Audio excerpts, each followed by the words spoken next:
So people, I want to kind of give you like a bit of a rundown on how I started out as like quite a small time videographer to slowly working my way up the ranks to working with some brands that I would consider like dream brands like Adidas, Gymshark, Sky Sports, Intel, them kind of industry leading brands. So yeah, let's get stuck in because this is going to be a bit of a timeline, story time journey because I really hope that you guys can kind of see the actual physical way that you could potentially get to work with the brands that you really want to work with, and I hope it helps you out. So let's get stuck in, mate. Bosh! What's going on, you lot? I hope you're all sweet. Yeah, mate. So when I very first started out, I found it really hard to kind of like actually see, right, how can I go from where I am now to eventually working for these bigger brands that I dream of working with? And because I never really saw that, it was really hard to kind of actually work out, right, how can I progress? Now that I've managed to kind of work with some of the dream brands that I've always wanted to work with, I feel like I should at least give you guys my experience on how I went from starting out to slowly working up to some of these brands. And by the way, people, I don't want this to be like me boasting and gloating, oh yeah, I get to work with these massive brands. This is not what this video is about. I really just want to give you guys some value because I feel like if I was starting out or I was kind of midway through getting to where I want to be, this video would have been massively helpful to me. So let's get stuck in, mate. James, starting out as a little videographer, thought he was sick. He was not sick. He was but we all start somewhere, you know, so we're all going to be pretty crap at first. So I managed to kind of build myself up like a bit of a network in the corporate and wedding industry.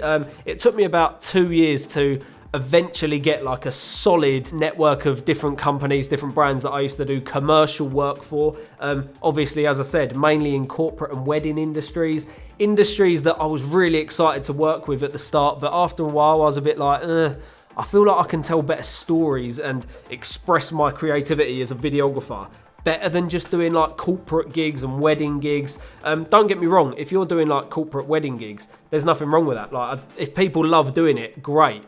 It just wasn't for me, you know. So I always wanted to go like back to my roots of why I started making videos as a hobby in the first place, you know. So I started making videos because I enjoyed telling a story, being really creative with the camera, with sound, with the color, that kind of stuff. So I eventually wanted to work with like brands that done really interesting story perspective stuff, like sports brands, for example. That was always something that was a massive dream for me, working with brands that follow sporting personalities, really cutting edge edits, really fast paced stuff. That was my dream. That's when he kind of got in contact with me to do this job, but he is a little bit older than me and he's got his own production company / media content company.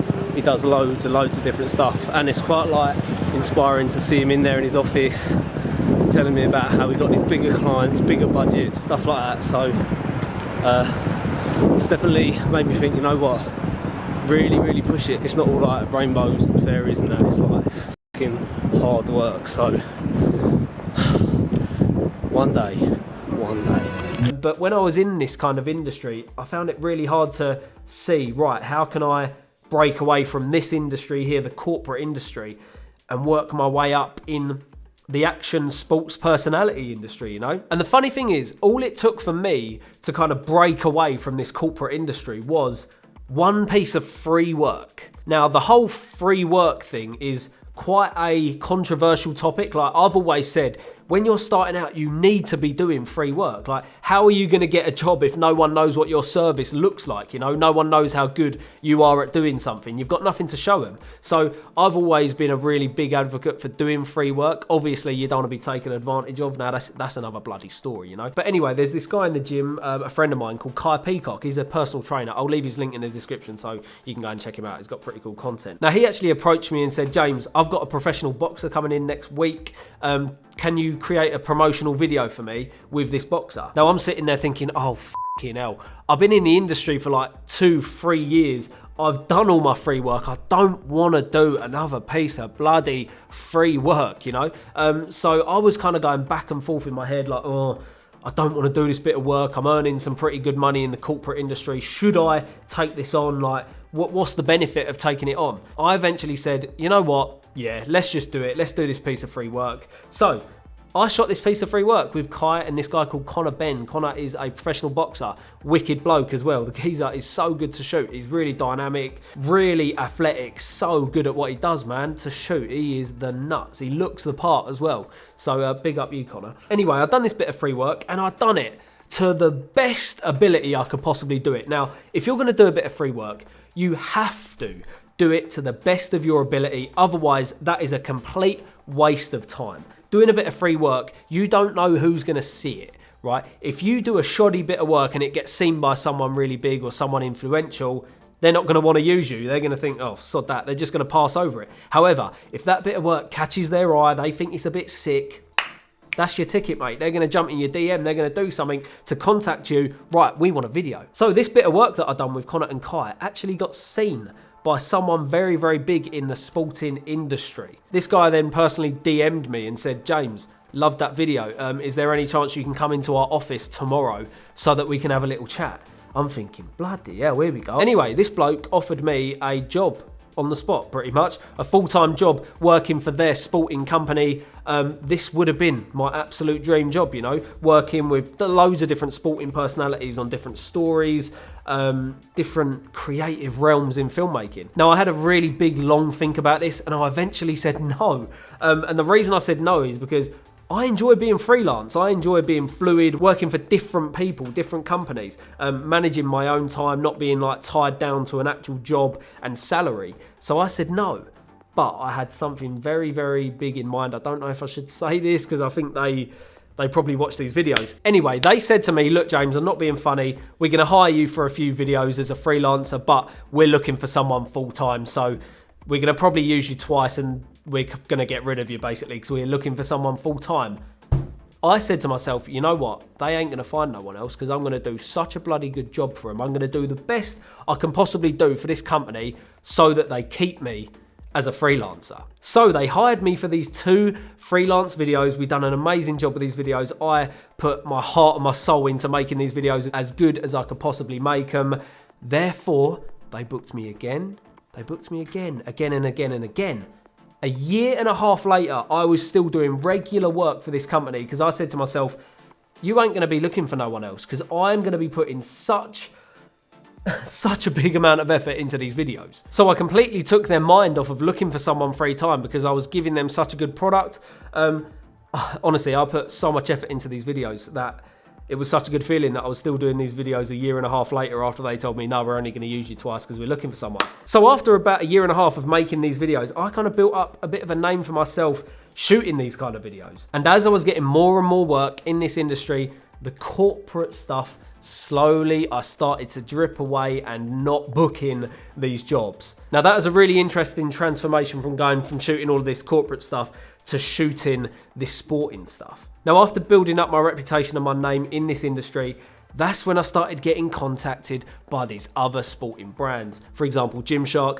Mate, Gymshark's probably my favourite company I've ever worked for. A lot of the guys in the creative department actually watch these videos, so big up you lot are nuts. And additionally to Gymshark, I had quite a few other big industry-leading companies like Intel in the tech industry, which is quite funny because the personality side of what I was doing in the sporting industry kind of tied over to what they were doing in the tech side, which is quite interesting. Then along came a guy called Lee Moore. Lee Moore is a good friend of mine now. He owns a creative agency called Creative Players. Now, Lee saw my boxing work and actually said, mate, can I hire you on a few of my gigs? And you know what? I've even got a gig that I want to shoot with you for Adidas.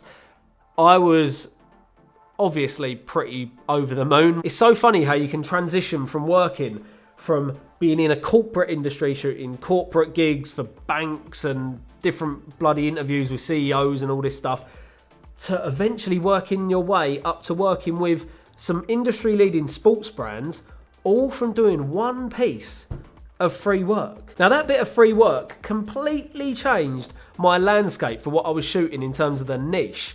If I hadn't have done that bit of free work, if I'd have said, no, you know what, I'm getting paid a lot of money here, I'm not going to bother doing that bit of free work, I probably wouldn't be doing the gigs I'm doing today. That's why when anyone ever says to me, James, should I be doing free work? Absolutely, mate. If you could see an opportunity there that you could do an amazing job on that could potentially springboard you into an industry that you want to work in, bloody do it, mate. Now, when it comes to free work, You've got to make that bit of free work as good as you can possibly make it. What's the point in doing a bit of free work, wasting your time, wasting your energy, your money on a shoddy bit of work? Oh, they're not paying me, let me just get it out of the way, get it done so I can get back to my paid work. That bit of free work could be seen by so many eyes. That bit of work better be good. Because if that bit of work's good and it gets seen by someone influential that could potentially want to hire you, that's your ticket, mate. That is how you jump from being in one particular niche of an industry like the corporate industry going into a complete different industry. You have to have something on your portfolio that shows your skills in that sector. And if that's you reaching out to a brand, reaching out to a company that already are in that sector and saying, look, I've got an idea for a video I want to do and I'm happy to do it for you for free because I'm really, really passionate about this particular project. It's what essentially allowed me to get to the point where I am now. One free job, even though I've done loads of free jobs right at the start, doing one maybe midway, a quarter of the way through my career was such an important decision for me. Obviously, I can only give you my experience and how I done it, but I hope that my experience helps a lot of you to see that progress. There's no guidelines, there's no fixed way of getting to work with the brands you want to work with. However, I do know if you haven't got any work at all to show anyone that has anything to do with a niche you want to work with, you've got no chance of working in that industry. If your portfolio is all wedding, corporate bits, why would one of these brands look at you as someone to shoot for them? It makes no sense. Get a piece in your portfolio that you can actually push to these brands, and fingers crossed, you might get a bloody gig. Just keep working at it, man.